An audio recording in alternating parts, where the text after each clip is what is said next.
Coming up next, a story of scorn, passion, revenge, and arson.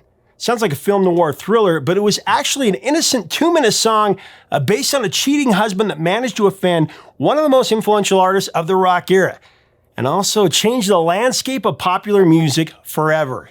It's actually from a band that a lot of critics then and now would call the first boy band based on their first few hits. Well, this was the song that turned them into popular music, Michaelangelos. They set the course for music, and decades later, everybody is still trying to catch up to them. There's only one band that could create such a storm of melodrama. Find out all the details on the song that changed everything next on Professor of Rock. Hey music junkies, Professor of Rock, always here to celebrate the greatest artists and the greatest songs of all time. If you remember scouring through the TV Guide back in the day to plan your life around when your favorite shows would air before streaming, back in the 70s and 80s, you're going to dig this channel of deep musical nostalgia. Make sure that you subscribe below right now. Click on the big red button and click the bell so you always know when our latest stuff comes out. I know you'll dig this channel. We also have a Patreon. You're going to want to check that out. We have more content there. You can also become an honorary producer to help us curate this music history. Very important. We also have our merch below. Today we're covering a band that actually has the record for the most #1 hits in the history of the Billboard Hot 100. But they actually had quite a few songs that deserved the #1 spot that didn't get there. Today's song is one of those. It changed everything. Let's get into it. Beatlemania exploded in 1963 with a series of addicting pop ditties like Love Me Do, Love, love me do. You know I love Please Please Me, me, won't care like I please you. She Loves You, Yeah, Yeah, Yeah, She loves you, yeah, yeah, yeah. She loves you, yeah, yeah. and the auditory missile that was the first Beatles single to shoot to #1 in America, I Wanna Hold Your Hand. I wanna hold your hand. I wanna hold your hand. As smoking hot as the Beatles were from 1962 to 1965 because of all those 45 RPM classics, I believe that the legacy of the Fab Four would have been much different if it were not for the transformation of Lennon and McCartney's songwriting into much deeper and sometimes even darker material that were recorded with innovative, mind-altering production and, of course, bold artistic expression. It moved music to levels that those who came before had never even dreamed of. With their 6th studio album, Rubber Soul, the Beatles created a whole new subgenre that became the cutting edge of album rock, and everybody followed suit. The always affable Ringo Starr called Rubber Soul the Beatles' departure records. So true. The album was written and recorded during a period when the four members were breaking boundaries in all areas of their lives, including the heavy use of a little something called marijuana, which greatly influenced their music at the time. Although McCartney came up with the title for the LP, The Brilliant Rubber Soul, Rubber Soul was particularly reflective of John Lennon's progression as a lyricist. One of the most pivotal in the evolution of the Beatles phenomenon and today's entry into the #1 in our hearts designation is one of my favorite Beatles songs ever, Norwegian Wood, This Bird Has Flown. A 2-minute track that changed the landscape of popular music lyrically and sonically forever.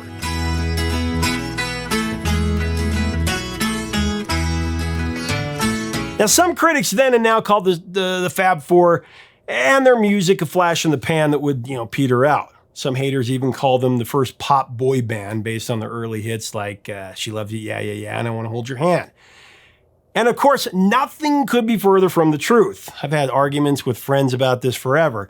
But Rubber Soul and Norwegian Wood, it was the record that his legendary guitarist Roy Harper said after hearing it on the turntable several times. He said it was the song that moved the goalposts forever forward. Rubber Soul was full of liberating, transformative cuts. There was Run for Your Life. There's no fluff or lovey-dovey sentiment with the line, I'd rather see you dead, little girl, than to be with another man.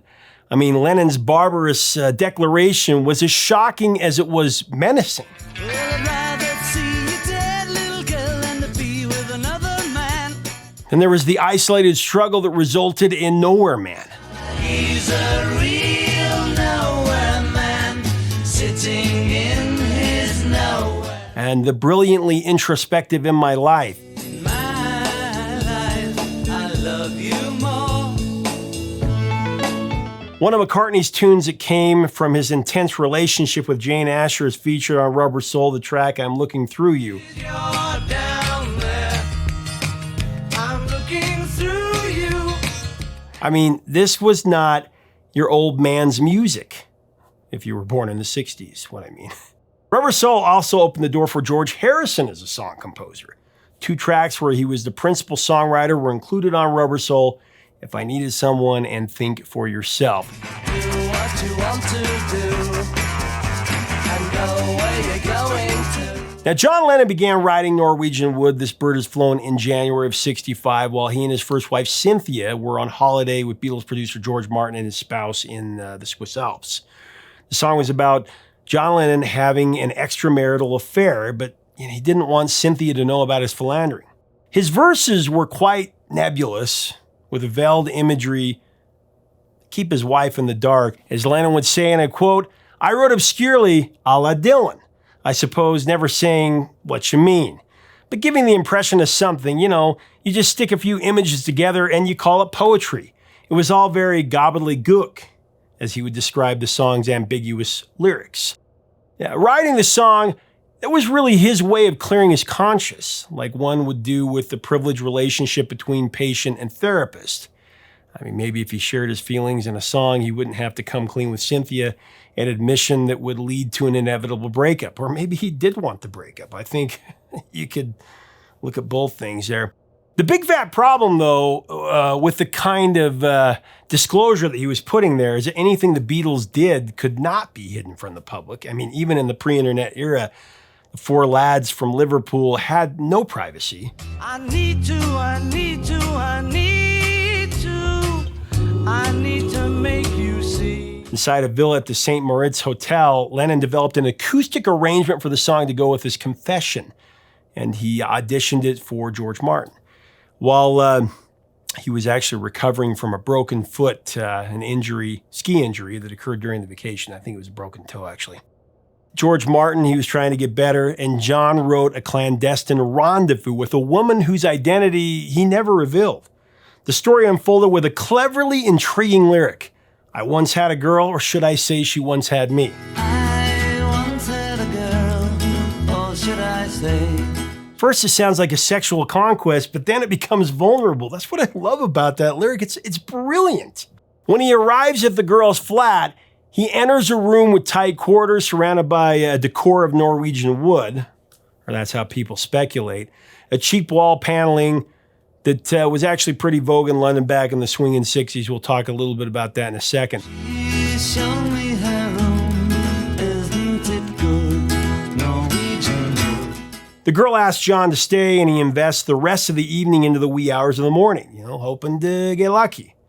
They drink a little wine, they have a few laughs, and they flirt back and forth for hours.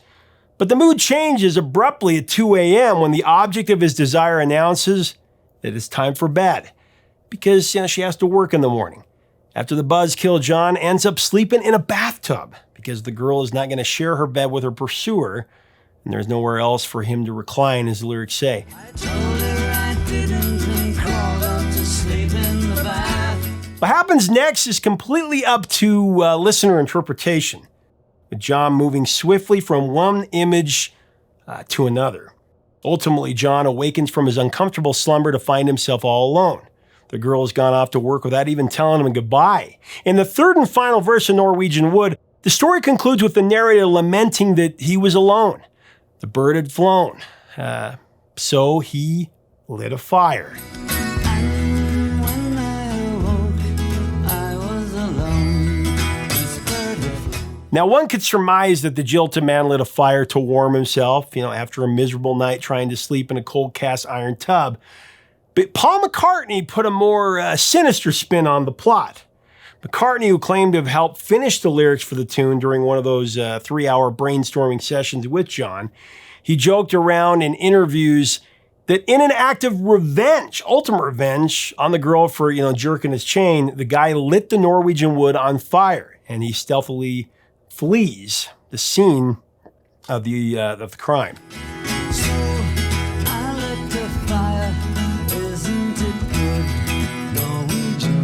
Lennon loved being cryptic about the meaning of his lyrics.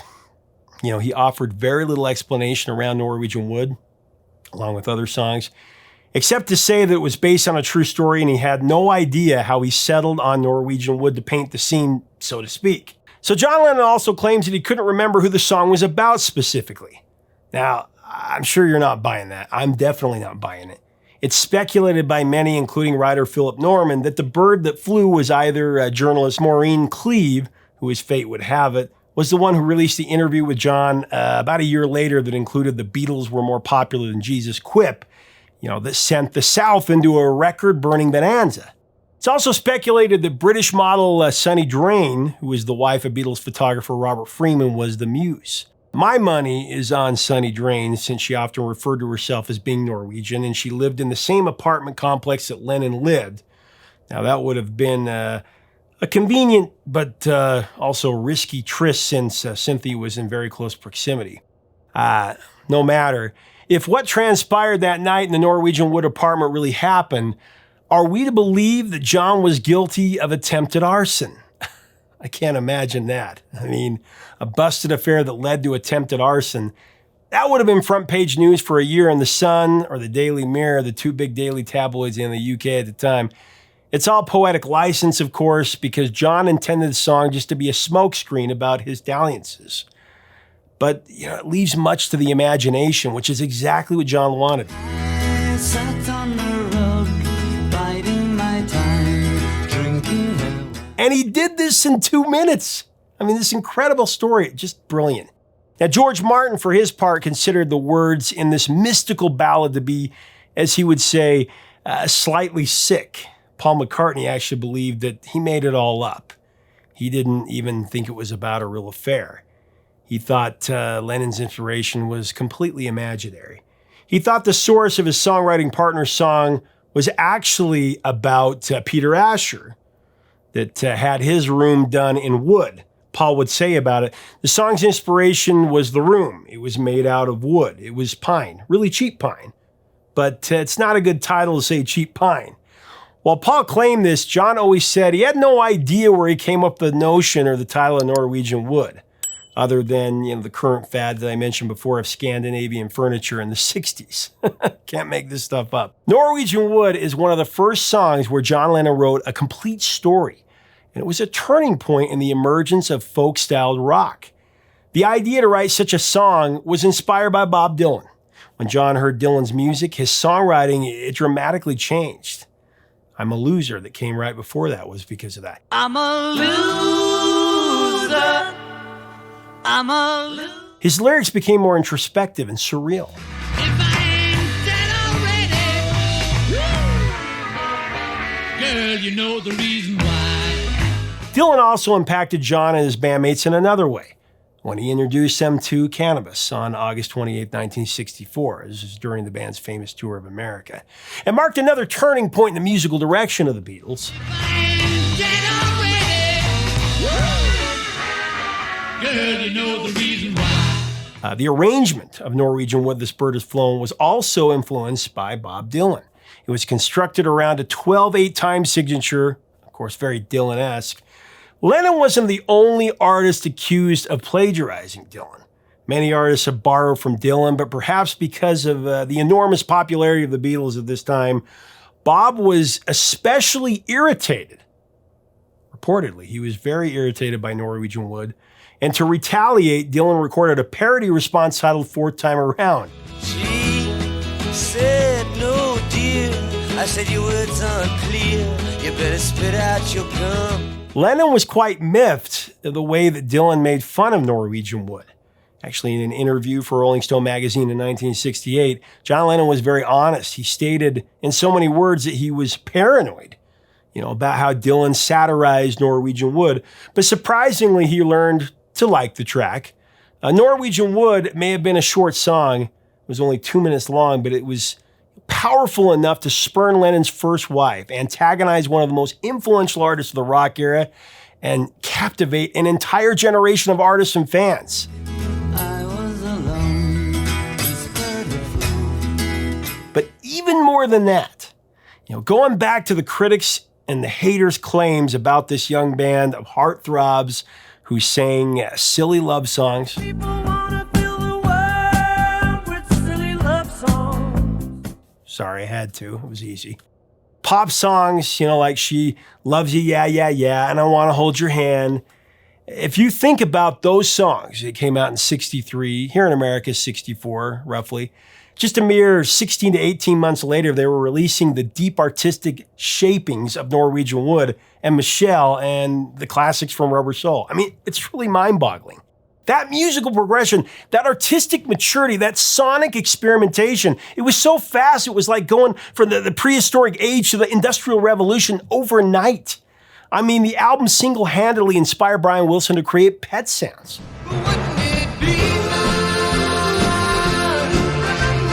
Not to mention the musical journey that the Fab Four would take us on just a mere year later with Revolver and then Sgt. Pepper onto the White Album and Abbey Road. It was extraordinary. It all started right here with Norwegian Wood.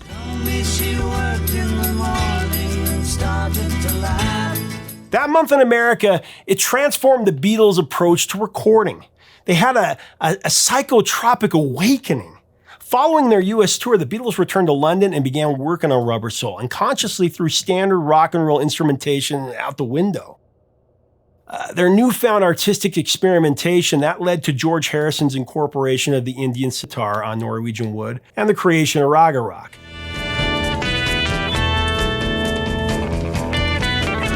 George's fascination with the sitar was significantly energized by, of course, Roger McGuinn and David Crosby of the Byrds, who were also big fans of Ravi Shankar and the music of India. George was introduced to the sitar on the set of the movie Help that happened in February of '65. He tinkered around with it, and it was actually a prop on the movie set for a few days. Soon after, he bought a sitar from a shop on the top of Oxford Street named India Craft, I believe. George admitted that the sitar he bought was in pretty bad shape.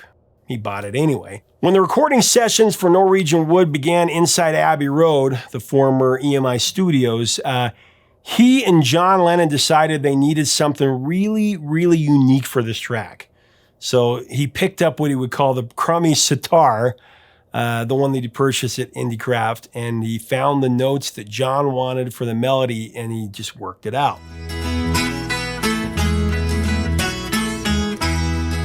There was some controversy around this when, in George's autobiography, I Me Mine, he actually implied that Lennon may have passed over giving him a writing credit on the song for his playing. And George's exact words were, he didn't count the sitar on Norwegian Wood, talking about John. Now, Lennon would counterattack, saying it hurt his feelings that the song, it was completely his. Lennon wrote everything. George would later say in subsequent interviews that he wasn't giving writing credits on quite a few hits, songs like Come Together. Although Norwegian Wood is recognized as a trailblazer for emergence of world music, George's use of the sitar is actually the second appearance of the instrument in a Western rock recording, might even be the third. The first was See My Friends by the Kinks. See my friends. It was actually released 4 months before the release of Rubber Soul, not to mention the Yardbirds in the spring of '65 with Heart Full of Soul and their use of it in that song.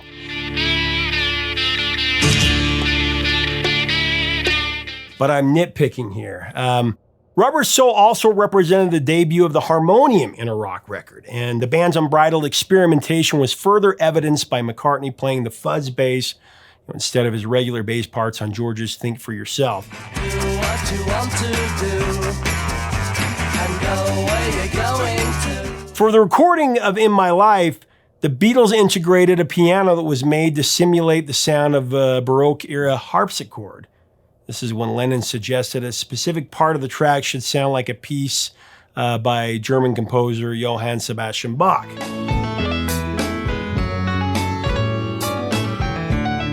Again, just the creative energy, the flow, it was incredible. The sound of the sitar, that was difficult to capture on Norwegian Wood for sound engineer Norman Smith, the man that John Lennon nicknamed Normal. Smith recalled that there were issues with nasty peaks and a very complex waveform. Typically, an engineer would have used a limiter, which would have helped the technical aspects. but would have also affected the sound that John wanted on the track. George tried desperately to match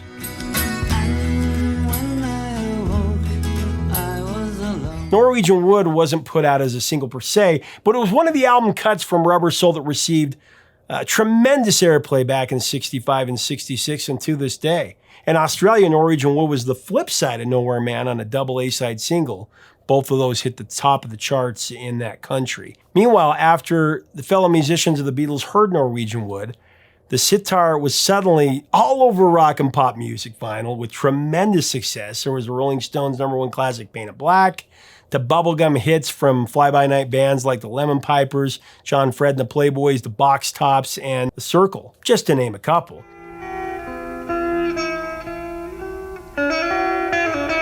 Remember, in '96, a discarded version of Norwegian Wood was included on the Beatles Anthology Part 2. That version features an overdubbed Lennon vocal, which he double-tracked at the end of each line in 3 verses. It was intended to be a comedy piece with John's monotone vocal delivery. I once had a girl, or should I say, she once had... The band were completely dissatisfied with that early attempt, and they decided to go back and rework the track with a folk rock sound, lifting the key of the song from a D major to E major by John clamping a capo on the 2nd fret of his Gibson acoustic guitar, and then adding the sitar over top. Took a long time to get the song right. Made John very frustrated, very angry during this process, but he was committed. The 4th version of the recording was the charm that John, Paul, George, and Ringo loved, and the project transitioned from the track that was dubbed "This Bird Has Flown" to Norwegian Wood, "This Bird Has Flown" parentheses song. Again, one of the most influential songs for the Beatles, and one of the most influential in rock history.